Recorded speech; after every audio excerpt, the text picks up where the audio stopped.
Aloha from Maui, Hawaii, and welcome to a Maui Music Moment. I'm your host, Randall Rospond. Our program intends to inspire, educate, and entertain you with an intimate glimpse into the sights, sounds, and minds of some of Maui's most unique musicians, songwriters, entertainers, and who knows what else.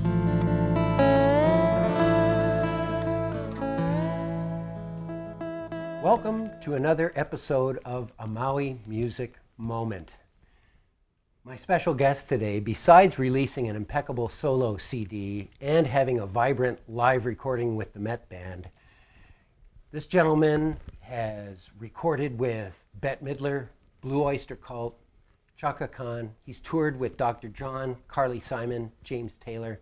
He's performed live and on television with Crosby, Stills and Nash, Sheryl Crow, the Eagles, Willie Dixon, and the legendary Aretha Franklin. So many more people, we can't list them all. Please join me in welcoming songwriter, band leader, guitarist, and all-around nice guy, Joe Caro. Well, thank you. That's a very nice introduction, especially the nice guy part. Hey, we got to put in that, checks in the mail. Thank you, very nice. Welcome to the show, Joe. Happy to be here. Now, usually my first question asking is, were you born here? I kind of know a bit of your story. Yeah. I know you weren't born here. Can you tell us your trajectory to becoming a Maui guy? Okay. Yeah, you could tell usually by my accent that I was not born here. No, it's a quick funny story. I used to record for a guy named Eugenio Finardi in Italy, and I would go there, and my family is Italian, so I'd whip out whatever little Italian I thought I could pull off. Yeah. And I was in Sicily one time eating in a little restaurant, and there was a little old Italian man who just sat down right next to me, and nobody else in the place, and he put his hand down on the table and listened to me, and I spewed what I thought was my badass Italian to whip it out, and he looked at me and he said, "New York." I said, how did you get New York? He said, man, I live in Miami for 4 years. I go to New York for 2 years. I can tell whatever accent you have. But actually, a segue to one of my first trips here to Maui is I was in Paia walking from the post office across the street. This was in the 80s. And there used to be a head shop somewhere over there. And there was some black dude standing outside with the Jamaican hat and the whole thing. And I'm walking across the street down Baldwin Avenue. And I hear, "Excuse me, sir, can you come here, sir?" And in New York, you basically just disregard anybody. Yeah, they hand out the flyers. Check it out. Yeah, goodbye. Yeah. And I thought to myself, I'm in Hawaii, I'm in Maui. Let me go see what How this bad guy. can it be? So I walked all the way across the street over to him and I said, "How can I help you?" He said, "You're from New York, aren't you?" And I said, "How do you know that?" He said, "I could tell that walk anywhere. I'm from Adam Clayton Powell Jr. Boulevard and 169th Street, and I know that walk no matter where you are." So anyway, that's smooth. It's like New York is embedded in my blood. But to answer your question, I had been writing some music company in New York during the studio session era. You do records, you do film dates, and in the morning you would do TV commercials. You do jingles. They last an hour. You go in, you play the guitar. They pay you residuals for as long as they play, and you make a ton of money doing almost nothing. Cool. So one of the guys that I was working for said, "Did you ever write one?" And I said, "No." So he said, "I need something tomorrow morning. Can you just, write a little Brillo something?" pads. So I went in the back room, I picked up my guitar, and I wrote a little something with the words and the thing that he had. It turned out to be a Mountain Dew commercial. And little did I know later on that they put in hundreds of these to see if they can pick the right one. And that it's a big deal if you win one of these. For me, I just wrote it. It was the first one I ever wrote. Here. They called me back the next day, said, "Oh, that's great. We want to produce the whole thing. We need 10 versions of it and all that stuff." And I didn't realize at the time that, number one, it was going to make me a whole lot of cash. Number two, that it was a big deal to even win one. So they picked mine, it went, and it won some kind of an award. And then they had this big convention in Kaanapali. So they say, "Do you want to go to Maui?" And I said, "Well, I've never been there. Why not? So sure. And they gave me a first class ticket, put me up in a hotel, and all I had to do was go there and schmooze some of these client people and accept this award. And that was basically my first trip here. And this brings up, you are going to New York very shortly. Yeah. For a new project. Yeah. I did a record for a record company called Innsbruck Records a couple of years ago, the Met Band record, which you mentioned. Fabulous album. And even being the current state of the music business, I can't figure out why anybody would want to make a record anymore. But they said to me, we'd love to do a studio record with you. So I said, okay, right, I'll do it, you know. Cool. And it kind of takes hunkering down and writing original material and figuring out who you can get to play what, and really these days, especially since I don't live there, it's not like I can just go to somebody's house and record and hang out for a week and figure another. It's got to be one of these projects like we used to do back in the day, where everything's got to be set. You know, you have to have all the pre-production work done.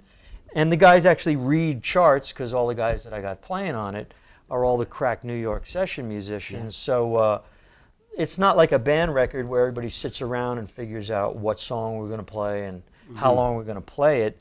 It's you go there, you write all the music out, they read the music, and they put their own spin on it, which is the creative aspect of having guys do that. But to get to that place where they could put their own creative spin on it, you've got to get it worked out so that it's not like pulling teeth for them. So that's what I've been doing the past month and a half, hunkering down, writing original material, writing out charts, and making phone calls to guys. And do you have people lined up already? Yeah, I've got. Can you mention? Sure. I've got Anton Fig, who's a great drummer from Saturday the Letterman Night show, Letterman, Too. and he's now on tour with Joe Bonamassa. Oh, okay. And just so happens he's got a couple of days off. Another drummer in New York called Chris Parker, and he'll be doing a couple of days for everybody. Yeah. And Billy Peterson, who's actually a good friend of mine who comes here every year for a couple of months. Was he just here? He was just here, recently. and I just said to him on a whim, "You want to come to New York and play for a couple of days?" He said, "Yeah, I'm there. Yeah, Let's cool. go. I'll sleep in the parking lot if I have to." So he's going to come do a couple of sessions. Mark Egan, who's a great bass player, Chris Palmero, a great keyboard player, and another drummer named Aaron Comas, who's pretty famous in a pretty big blues band that you've heard of. Oh. And Can we say who that is? I'm trying to think of it, and he'd hate me. But well, these moments are special for us. but it slips my mind right now. But he's great, and he actually is a co-owner of the recording studio with the label. Oh, okay, so the label is a great bunch of people.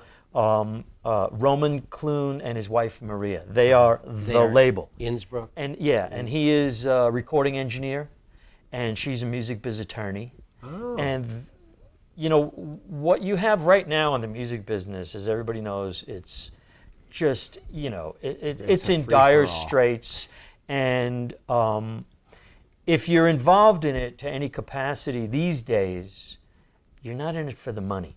You're in it for the love. Yeah. Whether you're a player or an artist, or maybe not a big record company or a big celebrity artist, but if you're out there doing the schlag, you're doing it because you love music, and that's kind of the plus to what's been transpiring in the music business. It's not really a plus, but it's the only plus you can figure out. Yeah. So these people, basically, they're in it for the love of music. They're music fans, they love players, and they work their butts off to keep things going, and it takes a lot just to break even on projects like this these days. Now, Joe, you're going to perform a solo tune for us on acoustic guitar. That's coming up next. Can you, will that be on the album, or can you give us insights into why did you choose this song and tell us a little bit about it? No, it won't be on the album because it's on 2 albums already. Okay. I'm playing the dumb David Letterman guy thing, so I can lead you into it's on a record, the live record you mentioned, and it's also it was originally recorded in '94 when I had a band with Steve Ferroni, who's Tom Petty's drummer, and Will Lee, who's the bass player that did the Letterman Show and a great many other things. Yeah. For years, we had a band that we started out at a place called the China Club in New York, and we would have all these guest artists come and play with us. We'd had the Brecker Brothers. We had Paul Carrick one time, who, what was the band he was in? Squeeze, I think it was. Killer singer. Yeah, he's a great singer. I think he's on tour now with Ringo. But great singer. He did that song. Was it Tempted? I think. Tempted by the Fruit. Yeah. He did. He just amazing talent. Anyway, Felix Cavalieri from the Rascals, and we'd have all these guests come in and we'd play their songs, and it turned out to be that we needed kind of like to do a little warm-up set. So we put together this band. We called it BFD, which you could use your imagination for what that is. We'll figure that one. When my kids used to ask, I would say big freaky dweebs. So anyway, at one point in time, a record label approached us. It was Iguana Records, and they had a distribution deal with Sony, I believe, in Japan. No, it was Pony Canyon in Japan. So they had a big budget. And would you guys do a record? And we want all original material. And some of your guests, we had Dave Sanborn on the record and Paul Schaefer and all sorts of people like that. And so I wrote this one song. I basically had to do almost the same process. That you're doing. I went away to the Dominican Republic with an acoustic guitar and wrote about 10 original songs. Right on. And at the time, the world was in turmoil, kind of like today. It's kind of like that. And a lot of it had to do with religion. But it was different. It was kind of religion in that there were all these pedophile priests coming out and all of these TV evangelists who were stealing money and all that stuff. And it wasn't that much a religious war thing going on. But it just always kind of amazed me how more people have gotten killed on this planet throughout time through the concept of my God's better than your God. Yeah. So I decided to write a song about it. And so I wrote this song in the name of God. And we recorded it on that record. And it kind of became kind of evident that it really rings true even to this day. Absolutely. And almost more so to this day. And I actually did a friend of mine did a great video of it on YouTube. I've seen that. He cut all these different cuts together of all this chaos that's going on in the world that's related to the fact of my God's better than your God. And how to search it, I think if you search my name and in the name of God video, because we recorded it on different records and people put videos on YouTube of just a record cover. There's a few different ones floating around, but that one is an actual video, and he did a spectacular job of making a statement that's shocking. Anyway, I wrote the song and I called it In the Name of God. In the Name of God. Yeah. So, without further ado, Joe Caro performing In the Name of God.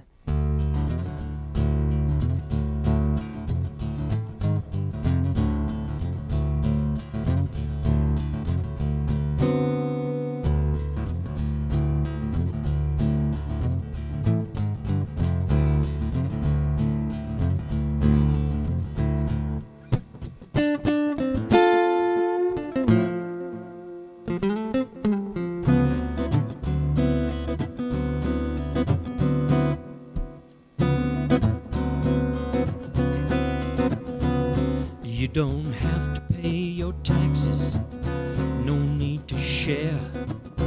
Keep what you want, give what you dare. You can do it. You can do it.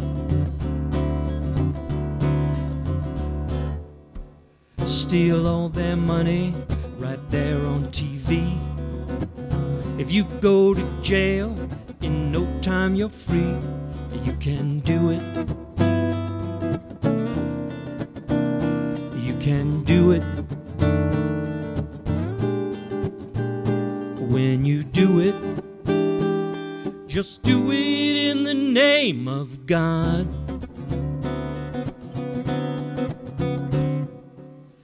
expose yourself in the rectory. Just make sure that the bishop don't see. You can do it.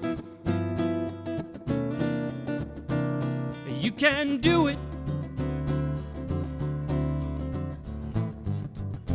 Burn down the compound, the children too. Tell the FBI the joke's on you. You can do it.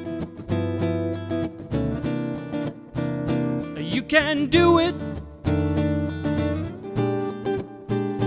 When you do it, just do it in the name of God. You can do it in the name of God. When you do it, just do it in the name of God.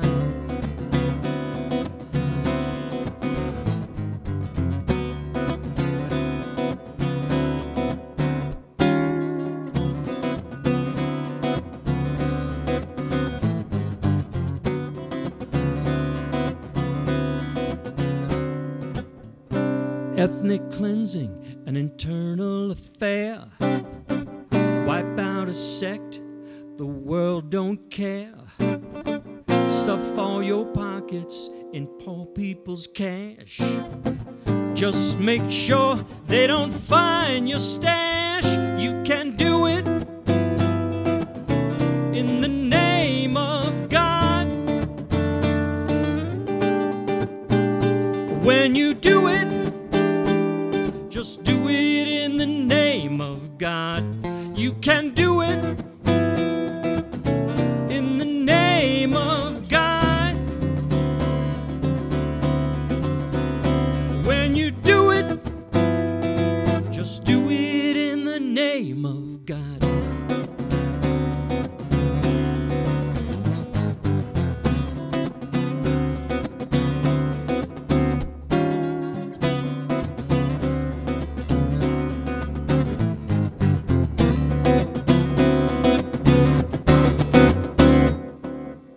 That was beautiful. I mean, Thank you.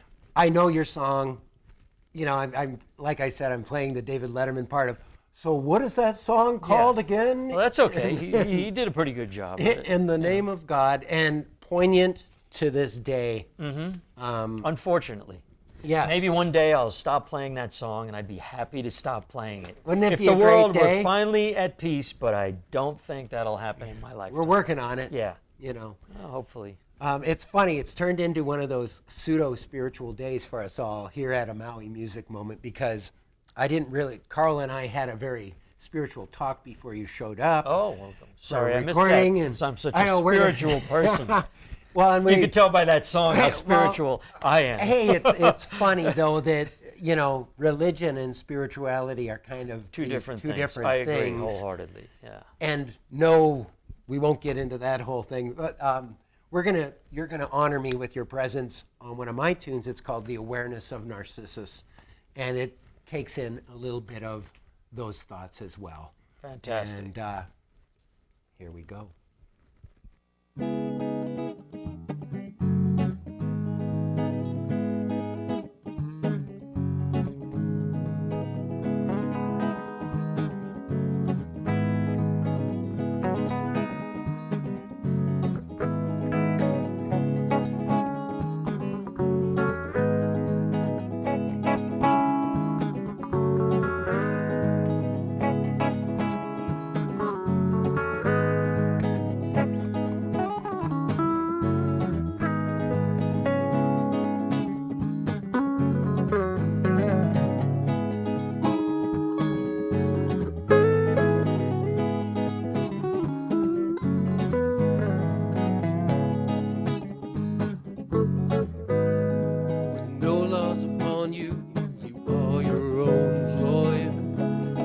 Shackles, unchain yourself, let go within you, without you allowing the freedom. Deep inside we're all dreaming of a time to go. Let yourself go, let yourself grow.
happens all around us, as we have always happened. Keep your time with this life to and fro. In the language of the planet, we're all one people. Now don't scorn the thorn, you must caress the rose, you know. Let yourself go. Let yourself grow. Let yourself flow. And everything you see, it's alright. No need to feel uptight. Everything you see, it's alright. No need to feel uptight.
Of Narcissus unmasks your illusions.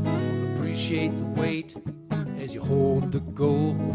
Something's always bigger and something's always better, and nothing is the same, each is of its own.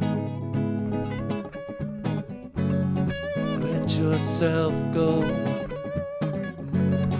Let yourself grow. Let yourself go. Let yourself grow. Let yourself flow. Let yourself grow. Let yourself go. Hope you liked that tune. It was my honor to have Joe sit in with me on My it. honor to do it. Thank you. Brother, you've been watching and listening to a Maui Music Moment. On behalf of producer Larry John, videographer Carl Rosicki, myself, Randall Rospond, my guest Joe Caro, and Akaku TV Maui, Hawaii. Aloha. We'll see you next time on a Maui Music Moment.